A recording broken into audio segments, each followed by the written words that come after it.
आइए पितामह। मैं सौभाग्यशाली हूं कि मुझे मेरे विवाह में आपका आशीर्वाद मिलेगा। आइए। तुमने ये सोच भी कैसे लिया दुर्योधन कि तुम बलपूर्वक विवाह करोगे और मैं आशीर्वाद दूंगा?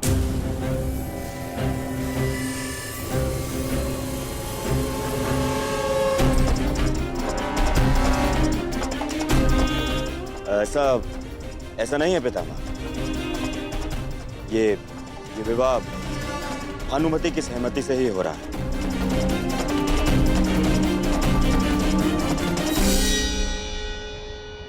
यदि ये विवाह भानुमति की सहमति से होता तो यह अंग में नहीं कलिंग में होता।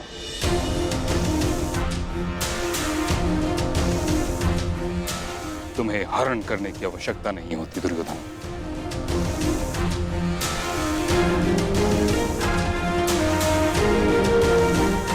पुत्री भानुमति, दुर्योधन ने जो किया उसके लिए मैं हस्तिनापुर की ओर से क्षमा प्रार्थी हूं।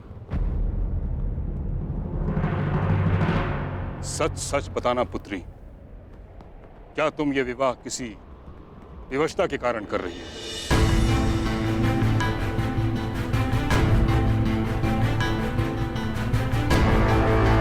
स्वयंवर में जो हुआ हुआ, परंतु इस समय भीष्म तुम्हारे सामने उपस्थित है। किसी से भयभीत होने की कोई आवश्यकता नहीं।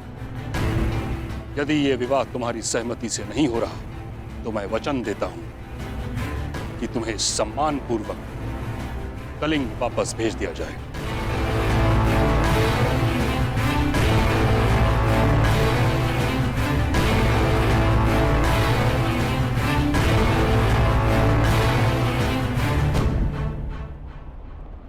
मैं सम्मान सहित जाना चाहती हूँ महामहिम।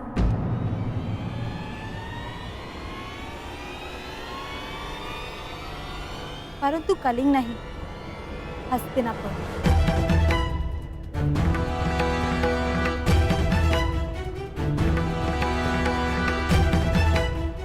क्योंकि ये विवाह मेरी सहमति से हो रहा है।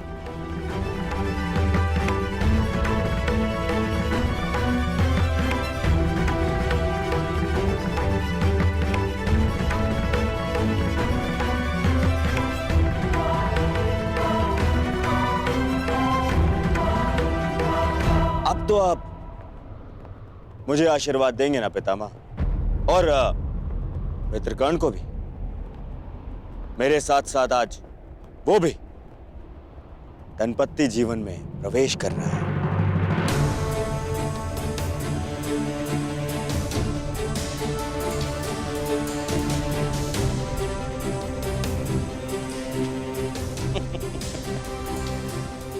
ऐसे क्या देख रहे हैं पितामह?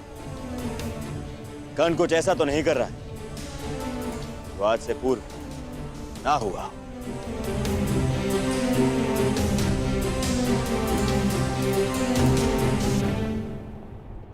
कर्ण ने ऐसा ही कुछ कर दिया जो आज से पूर्व नहीं हुआ।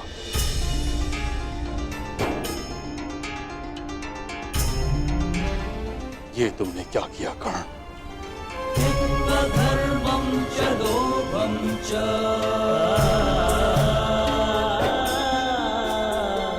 मोहं चोऽध्यमस्थितः। विवाह की रीतियां संपन्न करें पुरोहित।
बधाई हो।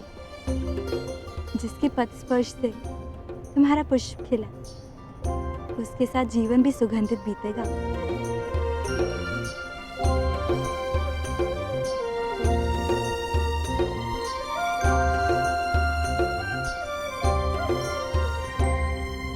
अंगराज कर्ण,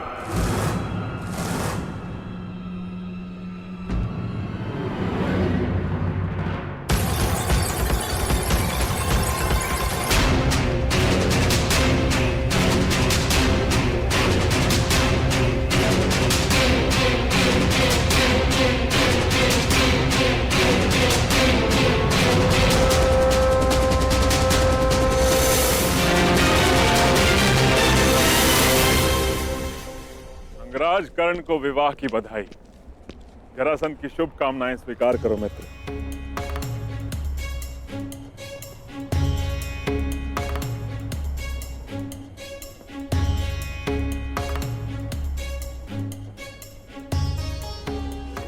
आमंत्रित किए बिना ही आप यहाँ आए हैं मगध नरेश, तो स्पष्ट है कि आपका यहाँ आना केवल बधाई देना नहीं होगा। इस पूरे संसार में अकारण कुछ भी नहीं होता अंगराज। अगर जन्म का कारण होता है तो मृत्यु का भी कारण होता है।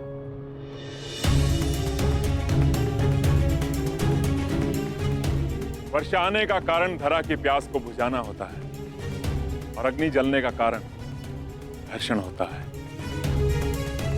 और दो लोग मित्रता भी इसी कारण से करते हैं, जो अपने शत्रुओं से अधिक बलशाली बन सके। मेरे यहां उपस्थित होने का भी एक कारण है, किंतु इतना समय है मेरे पास कि मैं तुम्हारे विवाह की औपचारिकताएं पूरी होने तक रुक सकूं। विवाह करो, कारण उसके पश्चात बताऊंगा।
मैं भगतग्राम जा रही हूँ।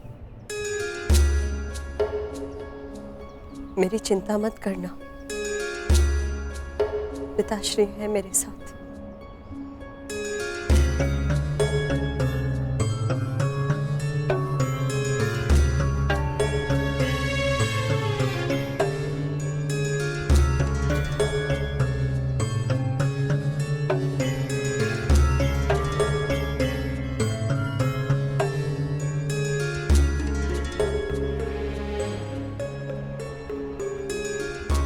क्षमा करना कर्ण।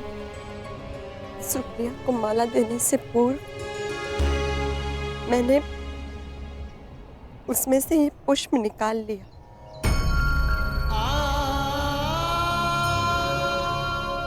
स्मरण है कर्ण, तुमने कहा था हमारा प्रेम पुष्प की सुगंध भाती है।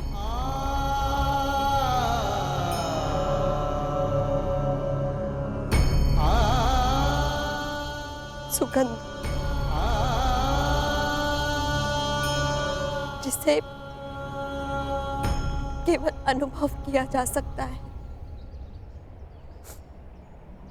स्पर्श नहीं किया जा सकता।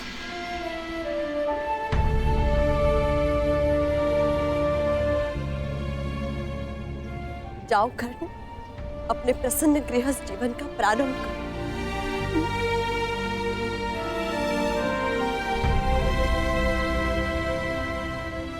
पता नहीं क्यों ऐसा नहीं लगता कि ये हमारी अंतिम भेंट है?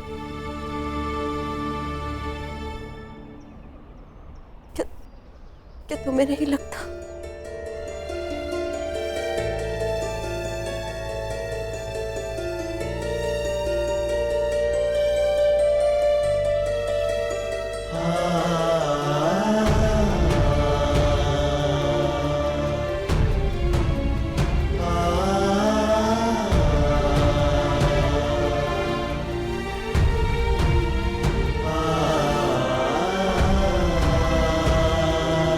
मैंने सदा तुम में अपना नायक देखा है, जिसके लिए उसका कर्तव्य सबसे महत्वपूर्ण है। सदा अपने धर्म पर टिके रहना, जो उचित लगे वही निर्णय लेना, ये मैंने तुम्हीं से सीखा है और वही किया है मैंने। मैं जा रही हूँ कर्ण, परंतु जिस प्रकार एक दीपक के बुझ जाने से प्रकाश नहीं मरता, एक स्वप्न के टूट जाने से आशा नहीं मरती, एक फूल के मुरझा जाने से उपवन नहीं मरता, उसी प्रकार एक सहयात्री के तुम्हारे जीवन से चले जाने से तुम्हारी यात्रा समाप्त नहीं होगी।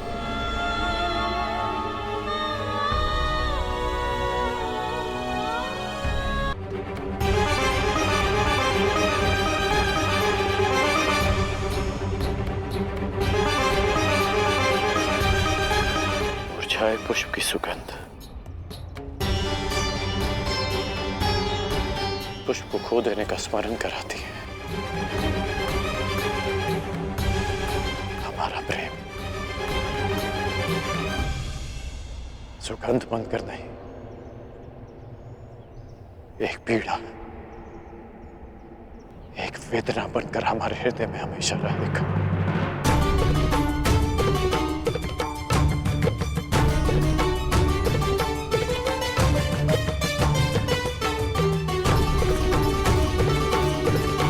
किसी भी रूप में सही करना, प्रेम तो रहेगा ना।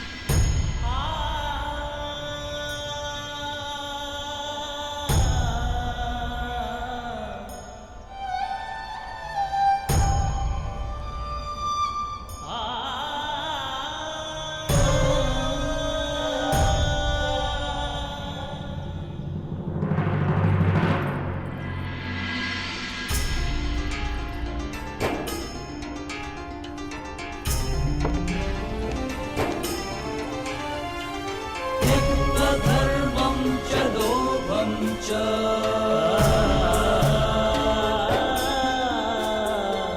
मोहं चोऽभ्यमस्थितः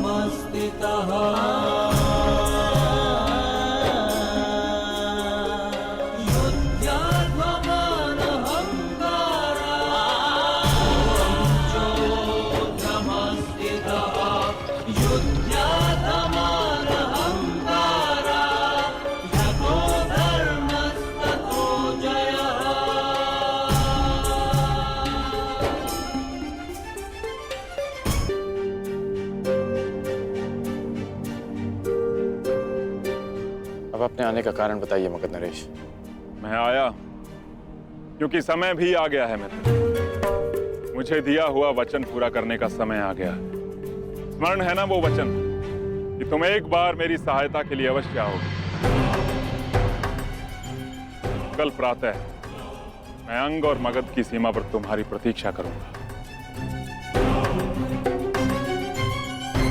परंतु आपको सहायता क्या चाहिए?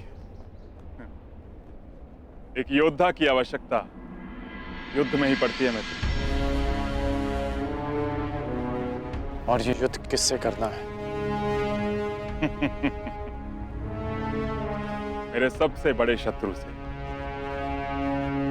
और ये सारा संसार जानता है कि जरासंध का सबसे बड़ा शत्रु कौन है। तुम्हें मेरे साथ मिलकर उससे युद्ध करना है। हम वासुदेव कृष्ण पर आक्रमण करेंगे कल।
प्रार्थना करते हैं राधे।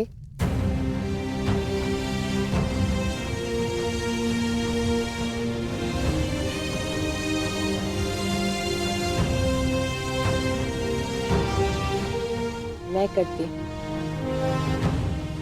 सदा नियम से, और एक कुंवारी कन्या की प्रार्थना सदा उसके पति के विषय में होती है। तो क्या मांगा आपने अपनी प्रार्थना में? यही कि मेरा पति ऐसा हो जिसके सामने आते ही मेरा शीश आदर से झुक जाए, और जिसके विषय में सोचकर गर्व से उठ जाए। परंतु हर स्त्री की भांति मेरे मन में भी चिंता रहे कि मेरे आराध्य मेरी प्रार्थना सुनेंगे या नहीं। जो पूछना चाहती हैं स्पष्ट रूप से पूछिए।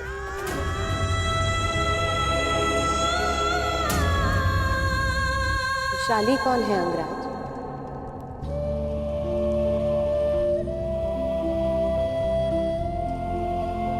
और उससे आपका क्या संबंध है? हम दोनों का विवाह नियति का एक ऐसा मोड़ है जिसकी मैंने कभी कल्पना नहीं की थी, क्योंकि जिस मंडप में हम दोनों का विवाह हुआ उसी मंडप में विशाली और मेरा विवाह होना था। मैं तुमसे विवाह करना चाहता हूं। पहली बार वो मेरा घर नहीं, हमारा घर था। सूर्य को साक्षी रखकर वचन दोकर कि तुम सुप्रिया से विवाह करोगे। ये सूत पुत्र राधेकरण वचन देता है कि मैं सुप्रिया से विवाह करूंगा। विशाली का प्रेम मेरे हृदय में हमेशा रहेगा।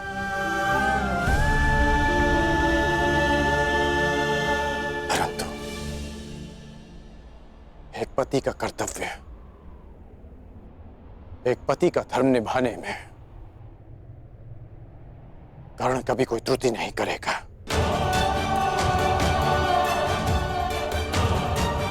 अब हम दोनों विवाहित हैं, इसलिए बस अंगराज, एक पत्नी के लिए इससे बड़ा सौभाग्य और क्या होगा कि उसका पति उसे कभी असत्य ना कहे।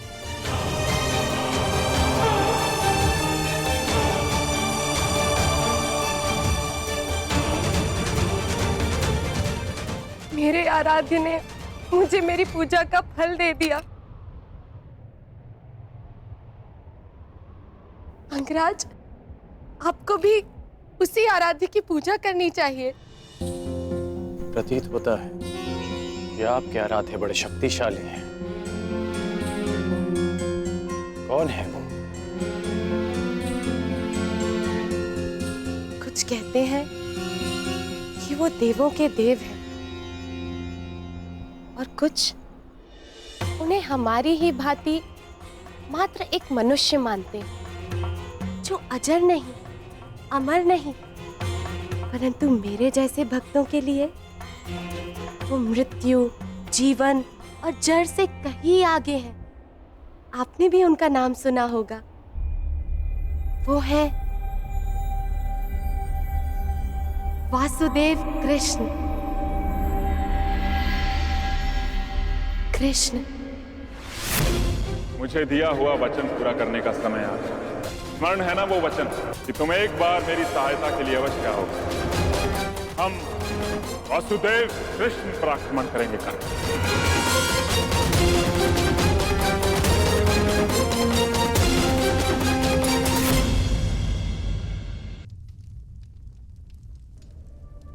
प्रतीत होता है कि आपके आराध्य बड़े शक्तिशाली हैं। कुछ कहते हैं कि वो देवों के देव हैं, और कुछ उन्हें हमारी ही भांति मात्र एक मनुष्य मानते हैं, वो है कृष्ण। श्याम वर्ण के, जो जीवन के हर अंधकार को समाप्त करने में सक्षम है, जो अपने भक्तों की हर कठिन यात्रा में उनके सारथी है। लीला पुरुषोत्तम मुरलीधर कन्हैया।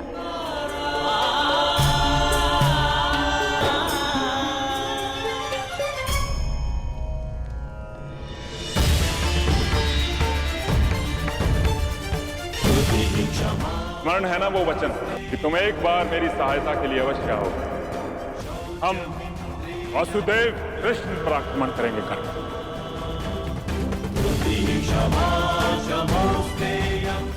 जिसे अपना आदर्श मानकर मैं समाज में परिवर्तन लाना चाहता हूँ, उसी वासुदेव से युद्ध कैसे करूं? परंतु जरासंध को दिया वचन भी नहीं तोड़ सकता।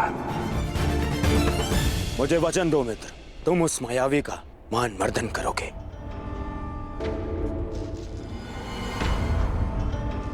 जरासंध यद्यपि मेरे मित्र नहीं, परंतु बहुत बड़ी भेंट दी है उन्होंने मुझे। कर्ण, वर्षों से कृष्ण जरासंध के साथ में खेल खेलते आ रहे हैं। इच्छा तो मेरी भी है कि मैं कृष्ण को पराजित होते हुए देखूं।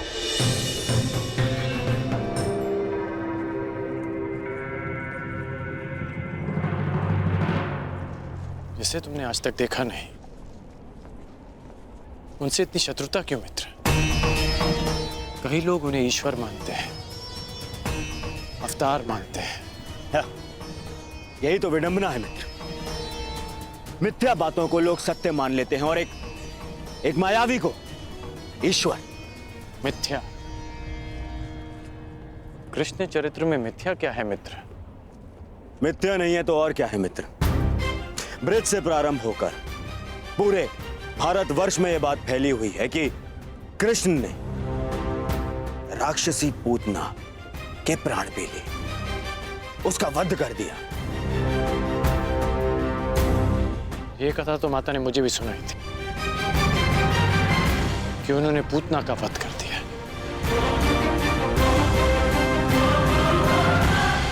तुम ही बताओ मित्र, एक दूध मुहा बालक कैसे एक मायावनी राक्षसी का वध कर सकता है? एक दिव्य आत्मा के लिए, एक अवतार के लिए यह संभव भी नहीं मित्र।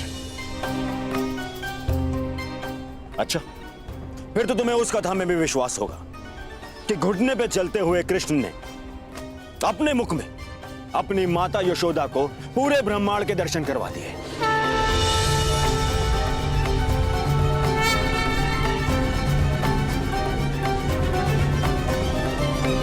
ये सब कुचक्र है मित्र, षड्यंत्र है ये। जानबूझ के ऐसे कथाओं का प्रचार किया जा रहा है ताकि उन्हें अवतार समझ लिया जाए, भगवान समझ लिया जाए उन्हें। कर्ण, तुम मुस्कुरा रहे हो मित्र। तुम ही बताओ, क्या इन घटनाओं का कोई भी साक्ष्य है जो इन्हें सिद्ध कर सके? मित्र, क्या सत्य है और क्या असत्य है, इस विवाद में मैं नहीं पड़ना चाहता। हो सकता है कि कृष्ण पर विश्वास करने वालों के पास कोई साक्ष्य ना हो, परंतु उनके विरोधियों के पास भी कोई साक्ष्य नहीं। कर्ण, न जाने क्यों आज तुम्हारी बातों में मुझे उस युधिष्ठिर के स्वर सुनाई दे रहे हैं। ऐसा नहीं है मित्र। चलो मान लिया कि यशोदा मां को भ्रम हुआ। हर माता को अपने पुत्र में ईश्वर का रूप दिखाई देता है, परंतु जब मथुरावासी इंद्र के कोप से पीड़ित थे तब कृष्ण ने अपनी कनिष्का उंगली पर पूरा गोवर्धन पर्वत उठा लिया था। सामान्य मनुष्य नहीं हो सकता मित्र।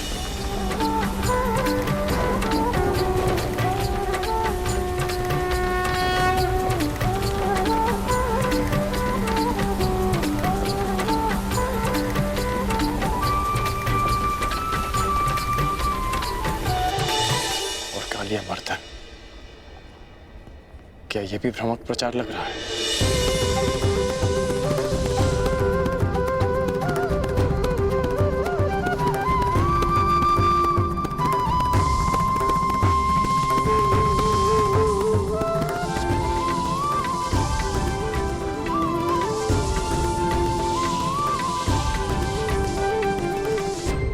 और कालिया मर्दन, क्या वो भी एक असत्य प्रचार था मित्र?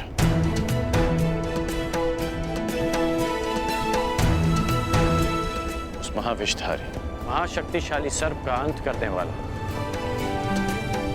एक सामान्य मनुष्य नहीं हो सकता मित्र। इंद्र को परास्त कर देने से कोई ईश्वर नहीं बन जाता मित्र। तुमने भी तो इंद्र को परास्त किया, परंतु तुम्हारा कोई भक्त नहीं, तुम्हें कोई ईश्वर नहीं मानता। उल्टा बचपन से लेकर रंगभूमि तक तुम्हें तो संघर्ष करना पड़ा है। और विष से बच पाना कोई चमत्कार नहीं है मित्र। मैं भी बचपन से धीमे विष पे पला, तो क्या मैं स्वयं को अवतार घोषित कर दूं? तो तुम्हें लगता है कि कृष्ण ने ऐसा कुछ नहीं किया जो उन्हें एक सामान्य मनुष्य से ऊपर कर देता है? क्या कंस का वध कर पाना एक सामान्य मनुष्य के लिए संभव है? तुम ही बताओ मित्र। हाँ, ये मैं मानता हूं। एक ग्वाले के लिए कंस वध करना बड़ी उपलब्धि है, परंतु इसे हम एक ग्वाले की शक्ति कह सकते हैं, कोई ईश्वरी चमत्कार नहीं। तुम तो कृष्ण की हर उपलब्धि पर प्रश्न उठा रहे हो मित्र। हाँ, क्योंकि वो एक छलिया है, छल करने वाला, माया करने वाला, और कुछ नहीं। छलिया कहो या माया भी, परंतु उन्होंने जो किया अपने लोगों के शुभ के लिए, अपने लोगों के उत्थान के लिए किया। मेरी तो बचपन की इच्छा थी कि मेरी उनसे भेंट हो।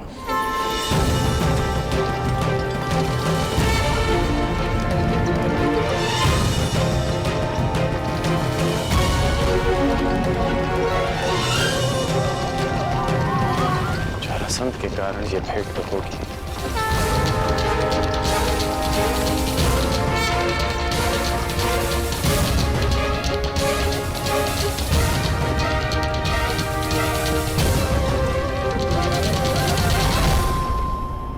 युद्ध क्षेत्र में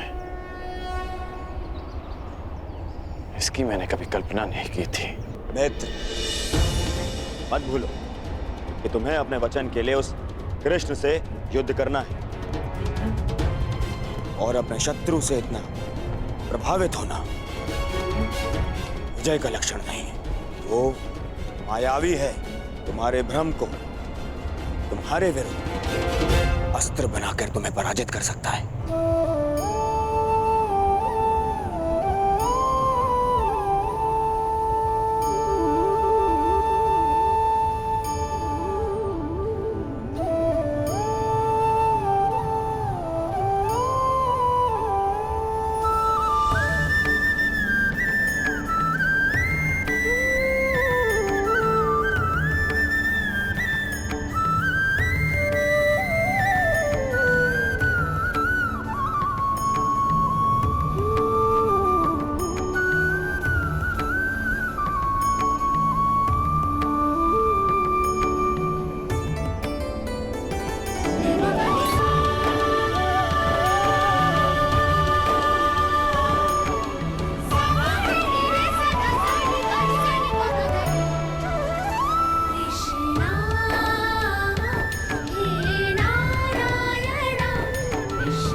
महाकाव्य है, वो जहां अपने पांव रखे वहां सब कुछ परिवर्तित हो जाता है।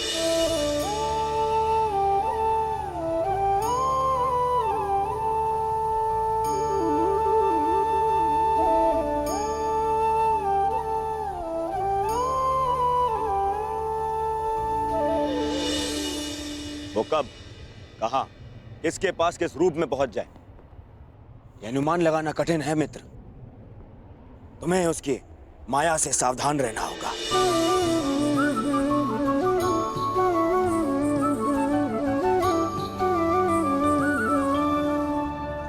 जिनकी प्रशंसा करते आया,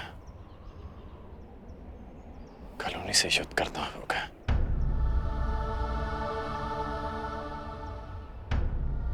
समझ नहीं आता कि क्या करूं।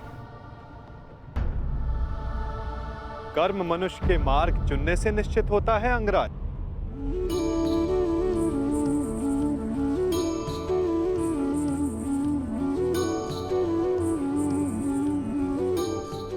प्रश्न ये करना चाहिए कि मार्ग कौन सा चुना जाए।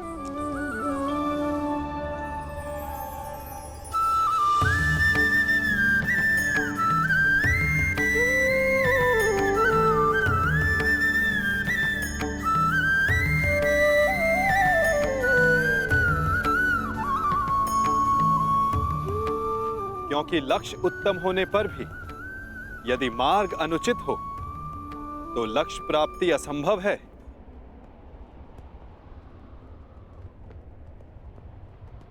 चुनने की कला धनुर्विद्या से अधिक कठिन है अंगराज।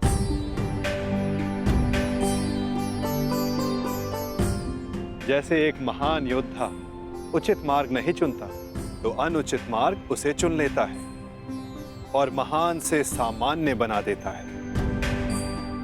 इसीलिए युद्ध, मित्र और शत्रु चुनने में सावधान रहना चाहिए।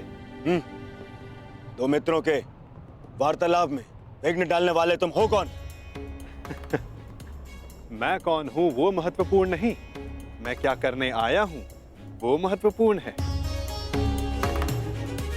हमारे कर्म ही हमारा परिचय बनते हैं। परिचय दो अपना, क्यों आए हो यहाँ? मैं नटवर हूं, महाराज जरासंध का दूत। अंगराज को उनके लक्ष्य तक पहुंचाने आया हूं, वहां ले जाने आया हूं जहां उन्हें होना चाहिए। बस, एक राजा को लाने के लिए एक राजा ही आए, यही उचित है। जाओ और जाके कह दो जरासंध से, जब तक वो स्वयं कर्ण को लेने नहीं आएगा, अंगराज कर्ण कहीं नहीं जाएगा।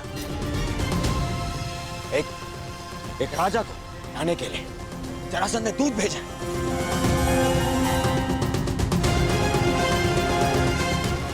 ये नियम के विरुद्ध है। नियमों के विषय में हस्तिनापुर के महान राजकुमार दुर्योधन ने एक बात कही है। क्या वो बात आपने नहीं सुनी? क्यों? क्या कहा है कुमार दुर्योधन? यही कि नियम वो बनाते हैं जो शासन करते हैं और उनको अपने बनाए हुए नियमों को पालन करने का बंधन नहीं होता। जिस तरह एक नदी अपना मार्ग चुनने से पूर्व किसी से पूछती नहीं, उसी तरह एक शासक अपने बनाए हुए नियमों को बदल सकता है। अब आप ही बताइए महोदय, क्या राजकुमार दुर्योधन ने कुछ अनुचित कहा?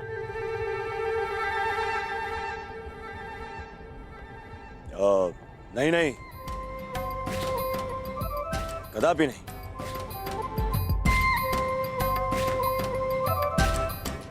दूत का कार्य है संदेश देना अंगराज, परंतु फिर से कहूंगा, चयन करने का उत्तरदायित्व तो आपका है।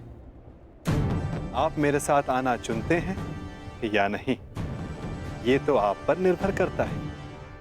कर्ण ने यदि कुछ चुना है तो केवल अपने वचन का पालन करना है। मैं तुम्हारे साथ आऊंगा दूत। अहो भाग्य, मैं भी यही चाहता था कि आप मेरे साथ आएं।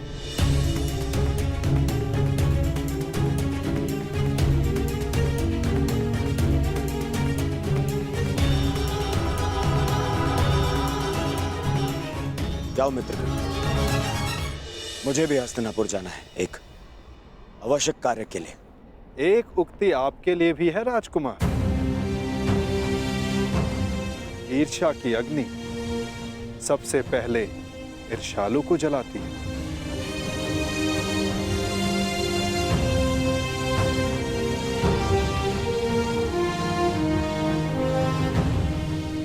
क्या कहा तुमने?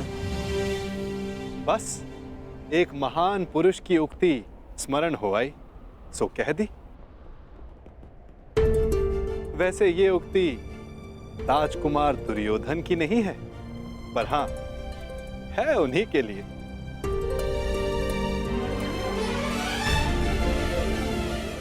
आपका दूत आपकी प्रतीक्षा कर रहा है अंगराज।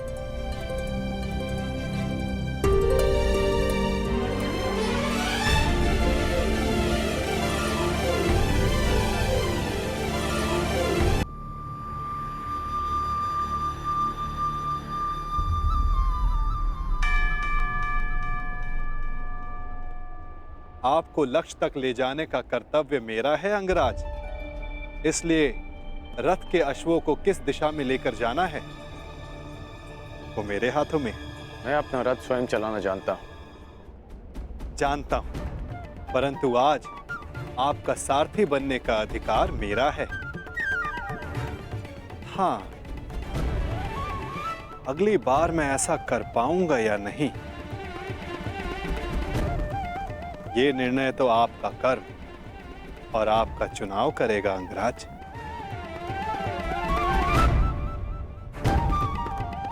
चलो नटवर, जरासंध मेरी प्रतीक्षा कर रहे होंगे। प्रतीक्षा केवल प्रारब्ध करता है अंगराज। कल को प्रारब्ध क्या रूप लेकर आए ये किसी को नहीं पता। कभी कभी हम किसी और लक्ष्य की कामना करते हैं और हमें कोई और लक्ष्य चुन लेता है।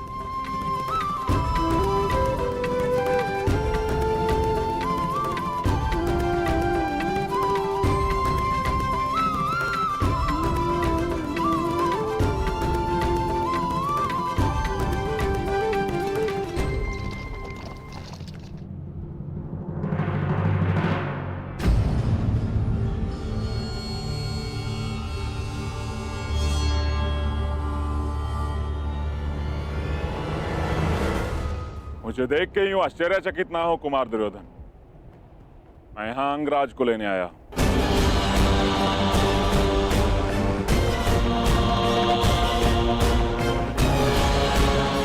परंतु अभी अभी आपका दूत कर्ण को अपने साथ में लेकर गया। दूत? परंतु मैंने तो कोई दूत नहीं भेजा। एक राजा को स्वयं राजा लेने आएगा, यही नियम है। नहीं भेजा? फिर वो कौन था जो कर्ण को ले गया?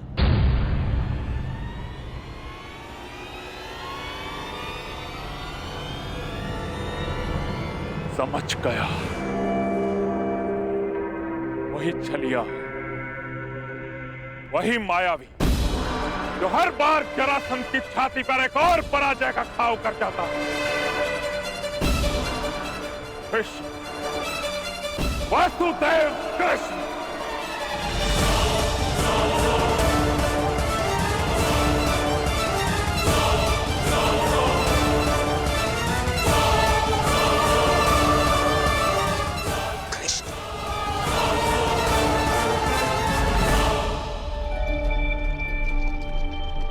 बहुत अच्छी बात कही तुमने कि यदि उचित मार्ग ना चुनो तो अनुचित मार्ग हमें चुन लेता है।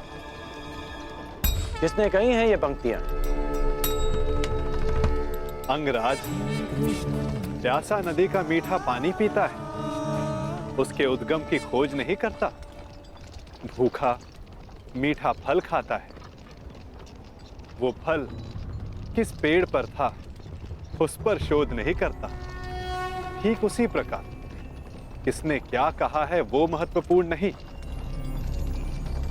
महत्वपूर्ण कुछ है तो ये कि कही गई बात समझ में आई या नहीं।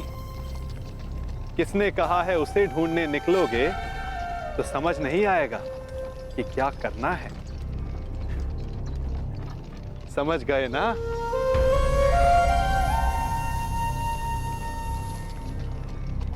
इतना अवश्य समझ गया कि तुम कोई भी बात सीधी तरीके से नहीं करते। दूत हूं, मार्गदर्शक हूं, और जीवन का मार्ग कभी सीधा नहीं चलता।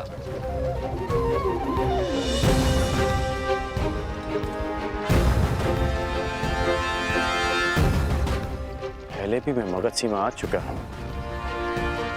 परंतु यह मार्ग भिन्न क्यों लग रहा है? निसंदेह आपकी यात्रा इस युग की सबसे रोचक यात्रा होगी अंगराज। इसीलिए इस यात्रा में आपका सहयात्री बनना चुना है मैंने।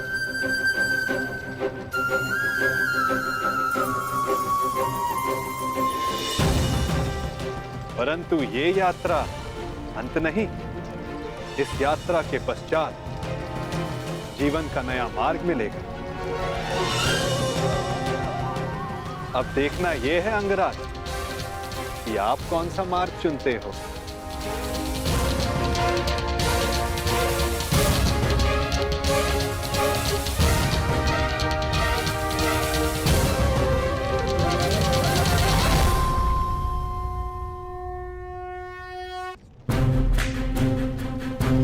पहले भी मैं मगध सीमा पर आ चुका हूं, परंतु यह मार्ग थोड़ा भिन्न लग रहा है। सीमांत का मार्ग निश्चित नहीं होता अंगराज। निश्चित तो उचित अनुचित होता है, अर्थात उचित दिशा निश्चित करना ही सत्य है।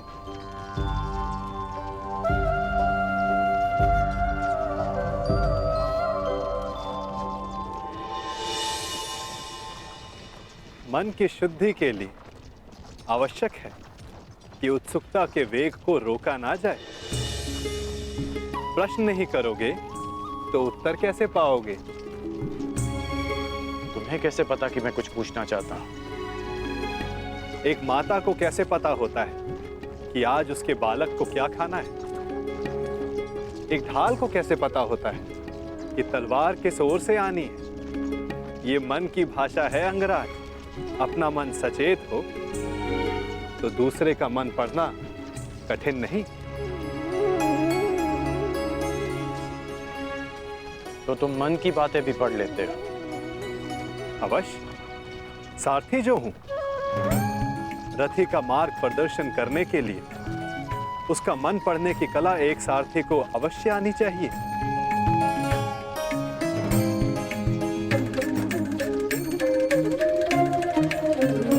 वैसे युद्ध करने में बहुत कुशल होना अंगराज।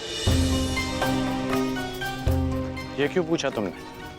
ऐसे ही जो वासुदेव से युद्ध करने को उपस्थित हो उसका युद्ध कौशल तो विलक्षण होना चाहिए।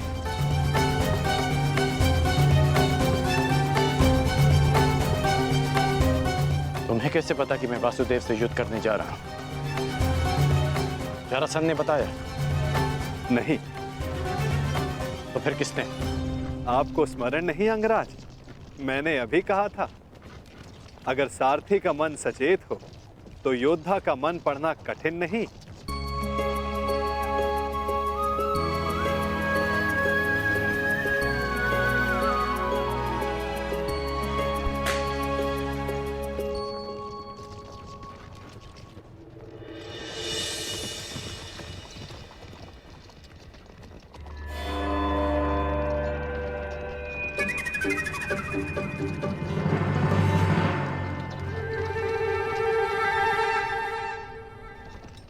सारथी, और तीव्र और तेज चलाओ।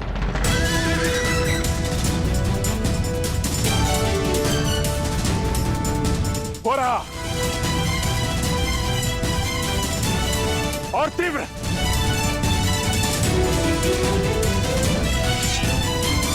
जरासंध को एक बार और मूर्ख नहीं बना सकता ये वासुदेव। और तीव्र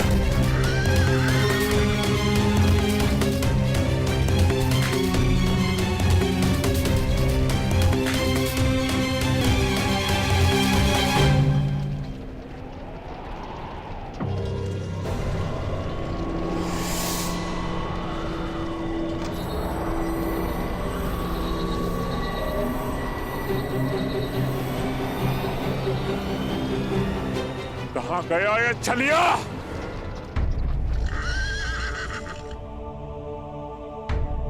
अब ये रथ क्यों रोक दिया?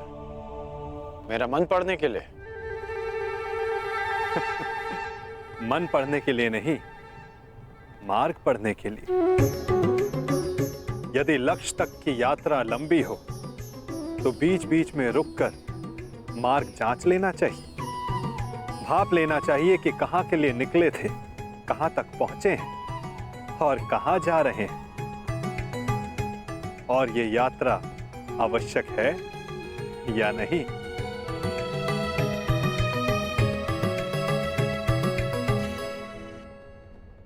सारथी, रोको रथ, रथ रोको।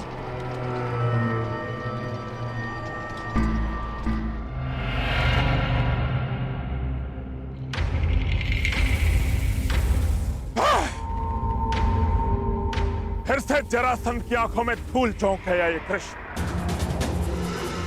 परंतु ये जरासंध भी हार नहीं मानेगा। चलो सारथी।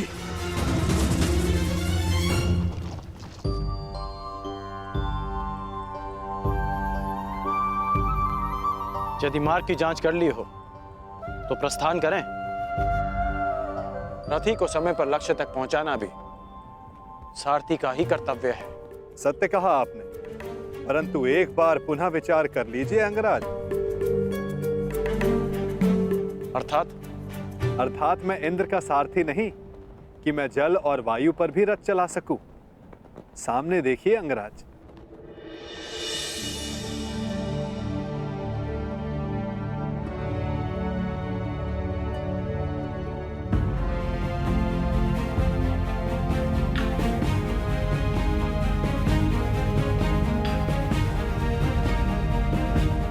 यहां नदी कैसे आ गई?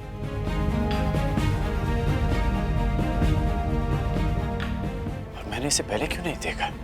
नदी हमारे मार्ग में नहीं आई है अंगराज, हम नदी के मार्ग में आए हैं। अब सोचना यह है कि इस बाधा को कैसे पार करेंगे आप।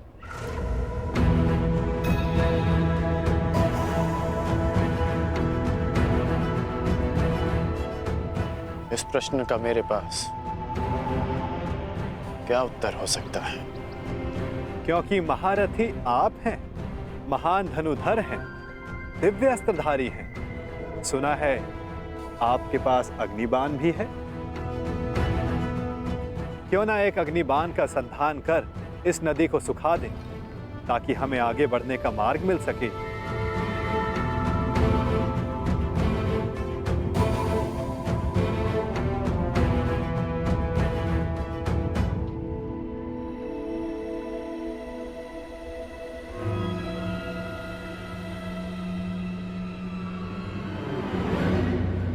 आपके लिए समय से ज्यादा महत्वपूर्ण और कुछ है? दुर्गम मार्गों में रथी का कर्तव्य बनता है कि वो अपने सारथी की सहायता करे।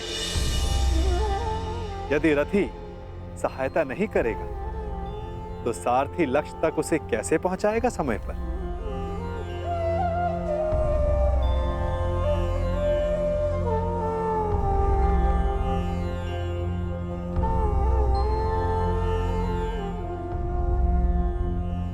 यदि लक्ष्य तक की यात्रा लंबी हो तो बीच बीच में रुककर मार्ग जांच लेना चाहिए।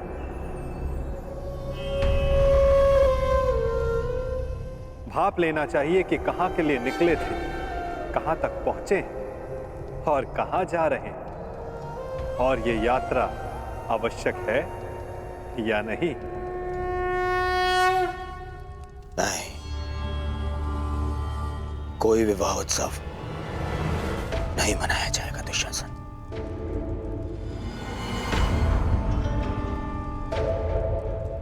दुर्योधन तब उत्सव मनाएगा जब उन पांडवों का अंत हो जाएगा। उत्तम दुर्योधन, उत्तम।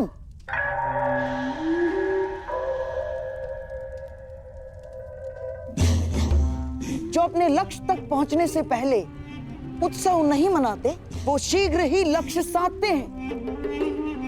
और तुम्हें उत्सव मनाने के लिए अधिक प्रतीक्षा नहीं करनी होगी।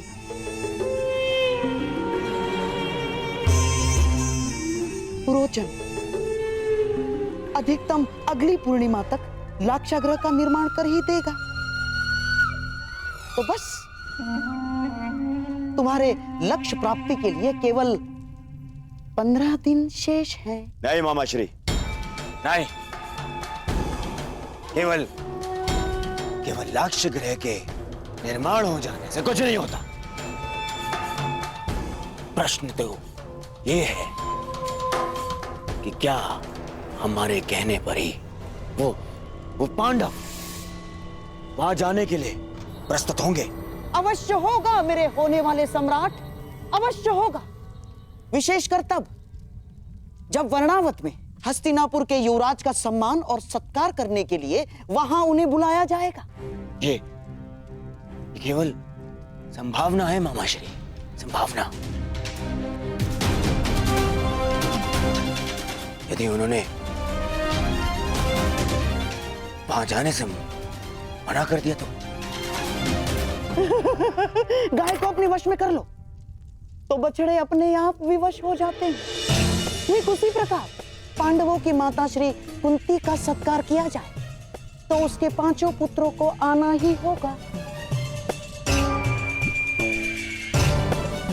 यदि वो 5 उंगलियां हैं तो कुंती उनका शरीर है, शरीर।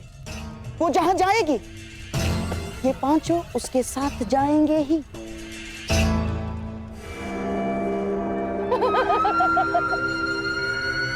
परंतु मामाश्री, वो लाक्षागृह है, तो क्या इसका अर्थ पांडवों के साथ साथ माता कुंती को भी? अति उत्तम दुशासन, अति उत्तम। तुम्हारे मन में अचानक से दया जाग गई। मैं तो बड़ा प्रसन्न हुआ अपने भांजे की मानवता से।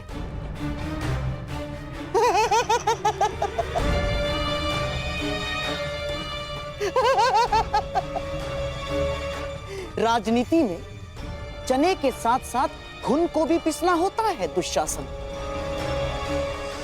और हाँ, कुंती तो तुम्हारी माता समान है, तो उसे अपने पुत्रों के वियोग में व्यथित होने दोगे? क्यों ना उसके पुत्रों के साथ ही उसके आने वाले कष्टों का भी समापन कर दिया जाए।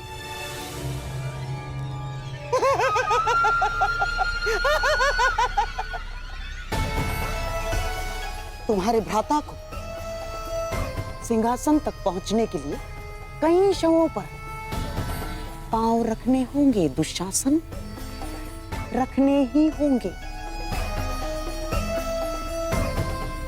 तो यदि 5 के स्थान पर 6 हो जाए तो उसमें अंतर क्या होगा दुशासन?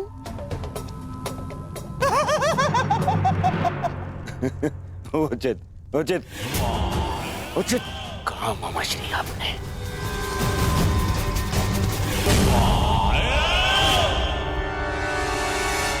उचित कहा। ये उचित नहीं है। क्या उचित नहीं है अंगराज? अस्त्रों का प्रयोग।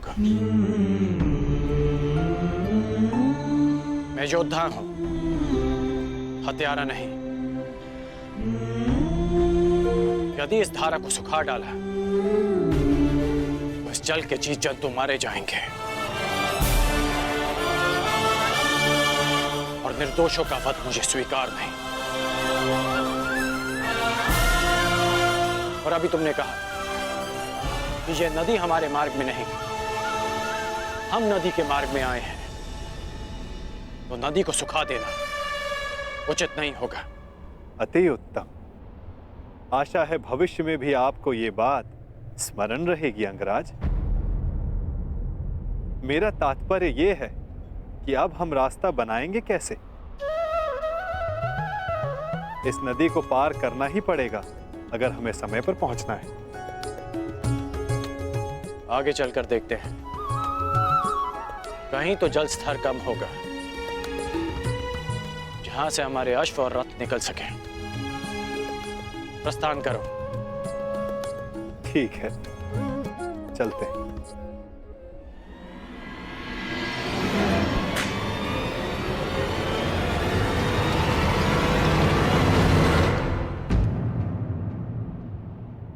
अंगराज, लगता है हम दलदल में फंस गए।